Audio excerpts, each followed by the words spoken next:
मुसलमानों की तरजीहात का अंदाजा इससे लगाएं और उनके जवाल की वजह को समझें कि जिस जमाने में 1165 एडी में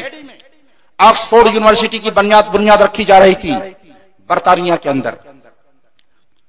1209 ईस्वी में कैम्ब्रिज यूनिवर्सिटी की बुनियाद रखी जा रही थी, ठीक उसी जमाने में दिल्ली के अंदर कुतुब मीनार तामीर किया जा रहा था। 1236 ईस्वी में अमेरिका के अंदर हार्वर्ड यूनिवर्सिटी की बुनियाद रखी जा रही है और ठीक उसी जमाने में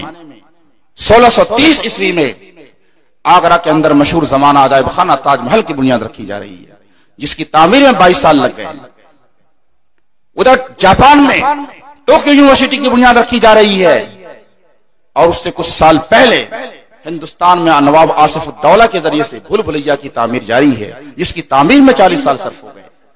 जब कौमों की तरजीहात बदल जाएं, हुक्मरानों की तरजीहात बदल जाएं और इल्मी मराकिज की जगह वो ऐश और इशरत कदा तामीर करने में मशगूल हो जाएं तो उस कौम को सवाल से कोई नहीं बचा सकता। और आज भी यही हो रहा है कि आज इल्म के मराकिज खुश्क होते चले जा रहे हैं,